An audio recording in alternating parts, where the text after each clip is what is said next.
안녕하세요. 닥터 유태우입니다. 오늘의 주제는 과거는 몸이 병, 지금은 생각이 병입니다. 닥터유가 의사된 지 50년이 됐습니다. 처음 10년간은 의과대학에서 그리고 수련하면서 배운 대로 증상 고통이 있으면 반드시 몸의 병이 있다라고 생각을 했습니다. 그래서 몸에 대한 검사를 했고요. 몸에 대한 약과 주사, 시술을 했습니다. 그런데요, 증상 고통이 있는 다수에서 몸에는 아무 이상이 없다는 것을 점점 알게 됐습니다. 검사에 이상이 있다고 하더라도 그 소견은요, 부수적인 소견이거나, 그러니까 증상과 고통과는 무관한 부수적 소견이거나 아니면은 전혀 무해한 소견이었습니다. 또 한편으로는 증상 고통은 전혀 없는데 몸에 이상이 있는 환자도 많았습니다. 이를 증상이 없는 병이라고 합니다. 네, 어떤 병이 그럴까요? 고혈압, 콜레스테롤, 당뇨. 네, 증상이 없죠? 물론 이제 나중에 합병증이 생기면 증상이 있습니다만은 그 자체로는 증상이 없습니다. 그러면은 대다수가 느끼는 증상과 고통은 무엇일까요? 네, 그게 병이 아니고 상황에 대한 내 몸마음의 반응이었습니다. 네, 그림을 보고 설명드리겠습니다. 네, 병은요, 증상이 있는 병, 네, 이게 상대적으로 사실은 적습니다. 그리고 증상이 없는 병이 더 많죠. 요것이 다 증상이 있는 병, 증상이 없는 병 합쳐서 다 병입니다.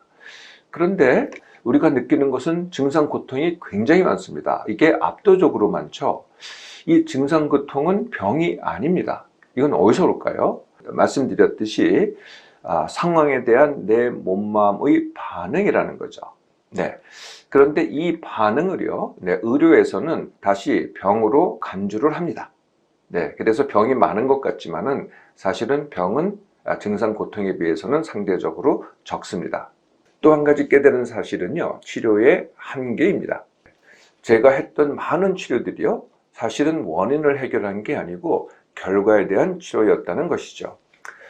흔히 처방했던 감기약, 진통제, 해열제, 위장약, 네, 또는 고혈압약, 당뇨약, 콜레스테롤약, 또는 요새는 이제 많이 이런 약들을 처방을 하죠. 수면제, 항불안제, 항우울제, 그리고 대부분의 한약, 또 사실은 결과를 치료하는 거지 그 원인을 치료하는 게 아니었다는 거죠. 네, 이렇게 결과, 즉 증상과 소견, 혈압이 높다, 콜레스테롤이 높다, 이거 다 소견이거든요. 증상과 소견을 치료하는 것을 대증요법이라고 합니다. 네, 우리가 치료라고 하면은 근본적으로 원인을 치료한 줄 알았더니 알고 봤더니 네, 대부분은 다 대증요법이었다는 것이죠. 이렇게 결과만 치료하면은 그 결과는 어떻게 될까요? 네, 첫 번째, 약을 평생 먹게 됩니다. 두 번째, 약을 계속 먹는데도 재발하거나 아니면 더 악화를 합니다. 세 번째, 약을 먹으면서 점점 약이 더 많아지거나 아니면은 시술 또는 수술로 전환하게 됩니다. 세 번째 알게 된 사실은요, 치료는 병마다 한다는 것입니다. 따라서 병이 많아지면 어떻게 되겠어요? 약도 늘어납니다. 이를 다중 약물요법이라고 하는데요. 저한테 훈련받은 한 분이 계셨는데 그분은요, 하루에 28알의 약물을 들고 계셨습니다. 그것도 10번으로 나눠서요. 그러니까 이분은 어떻게 되겠어요? 아침에 일어나자마자 약을 복용하고, 아침 먹기 전에 약을 복용하고, 아침 먹고 나서 바로 약을 복용을 하고, 식후 30분에 약을 복용하고, 식간에 약을 복용하고, 네, 이렇게 해서 하루 10번 약을 드시는 겁니다. 그러니까 이분의 일과가요, 약 먹기가 일과가 되신 거죠. 그래서 과연 이 병과 증상 고통의 원인은 뭔가에 대한 질문을 하기 시작했습니다. 사람은 왜 이렇게 병과 증상 고통이 많을까에 대한 질문을 해서 이제 그 원인을 탐구하기 시작했죠. 두 가지 면에서 탐구를 했습니다. 첫 번째, 마음 공부를 했고요. 두 번째, 사람의 삶에 대해서 탐구를 했습니다. 마음 공부는 5년간 전 세계 심리학회라는 심리학회를 다 참석을 해서 학습을 했고요. 삶 공부는요, 이거는 이제 실제로 그 사람을 만나봐야 되기 때문에 지금까지 70여 개국을 제가 여행을 했습니다. 물론 이제 관광도 일부 있었습니다만은 대부분은 다 사람을 만나러 다니는 여행이었죠. 그래서 그분들은 어떻게 사나, 우리랑 다르게 어떻게 사나를 갖다가 전 세계를 다니면서 탐구를 했습니다. 그래서 알게 된 원인이 결국은 두 가지입니다. 모든 병과 증상 고통은 결국은 내 몸망과 삶에서 비롯된다. 그 중에서도 내 몸망과 삶의 지나침이 가장 큰 원인이다라는 겁니다. 네, 그림을 보면서 말씀드리겠습니다. 내 몸망과 삶, 사람은 몸으로 태어납니다. 그리고 이제 마음이 후천적으로 길러지죠. 죽을 때도요, 사실은 몸이 죽는 겁니다. 네, 몸과 마음이 사실은 한꺼번에 죽죠. 내 몸, 마음으로 우리가 일상을 하고요, 성취를 하고 관계를 합니다. 그리고 내가 가진 것, 그리고 내가 속한 사회 환경과 상호작용을 합니다. 이 내 몸맘이 하는 이 네 가지를 가지고 우리가 삶이라고 합니다. 다 합치면은 5가지가 되겠죠. 그래서 나는 이 5가지 구성 요소로 구성이 됩니다. 이 내 몸망과 삶이 지나칠 때, 지나친 게 바로 모든 병과 증상 고통의 원인이 됩니다. 내 몸망과 삶이 지나치다. 그게 어떤 것일까요? 내가 하루에 쓸 수 있는 기력이 있는데요. 이것에 사람마다 최대 용량이 있습니다. 그것을 넘어서 쓰는 것, 이걸 이제 지나침이라고 합니다. 어떤 사람은요, 기력 최대 용량이 크고요. 어떤 사람은 기력 최대 용량이 적습니다. 그래서 같은 부담이라고 하더라도 어떤 사람은 지나치지 않고요. 어떤 사람한테는 굉장히 지나치게 됩니다.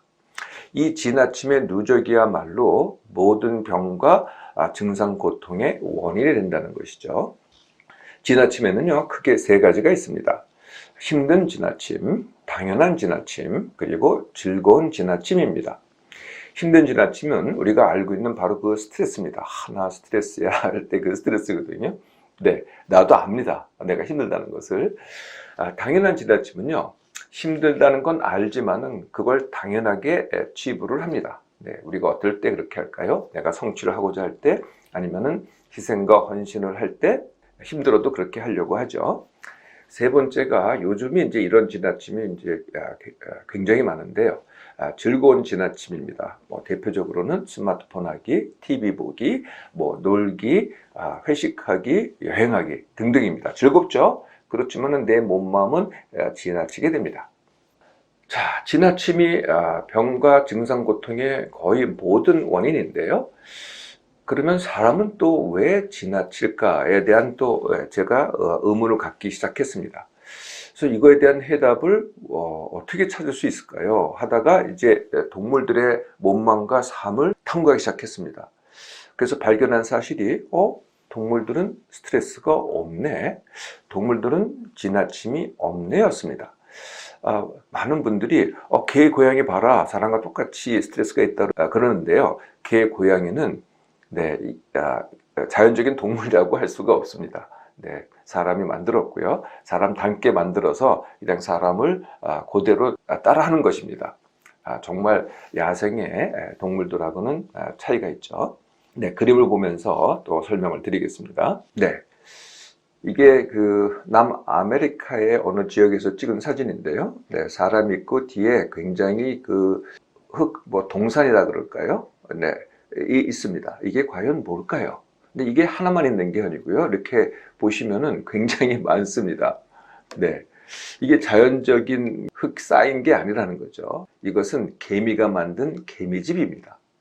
개미가 눈에도 보이지 않는 개미가 이 정도의 집을 짓는다는 것은 사람한테 비유를 한다면요, 우리 서울에 있는 롯데 스카이월드 타워, 얼마나 어마어마합니까? 사람이 이제 그런 건물을 짓습니다. 개미도 이런 큰 집을 짓거든요. 근데 차이점은요, 이 개미들은요, 이런 큰 집을 지으면서 전혀 스트레스도 없고 그것 때문에 병들거나 죽지 않는다는 것입니다. 반면에 사람은 그런 큰 건물을 지으면요, 많은 스트레스를 받고 병들고 증상 고통이 있고 또 죽기까지 한다는 거죠. 그 차이가 뭘까요? 사람을 동물과 가르는 가장 큰 차이가 바로 생각입니다. 인류가 이루어낸 모든 성취, 그건 바로 생각에서 비롯된 것이죠. 동물도 이런 성취를 하지만은 동물은 지나침이 없습니다. 네, 사람의 생각이 지나침을 일으킨다는 것이죠. 네, 그래서 생각이 가장 근본적인 병, 증상, 고통의 근본적인 원인입니다. 사람이 가진 생각이죠. 이 생각 때문에 지나침이 생기고 지나침이 모든 병과 증상, 고통을 일으킵니다. 또한 생각은요, 그 자체가 증상, 고통을 즉시 일으키기도 합니다. 예를 들면은 생각과다, 걱정, 고민, 후회, 불만족함, 문제시 등입니다. 어떤 생각이 병인지는 앞으로 계속 소개하도록 하겠습니다. 네, 지금까지 증상, 고통이 있으면 다 몸의 병이라고 생각했나요? 그래서 어떤 검사를 받아야 될지 고민했나요? 그보다는요, 먼저 내 생각이 문제가 아닌지, 그래서 지나치지 않는지를 먼저 생각해 보세요. 과거는 몸이 병, 지금은 생각이 병입니다.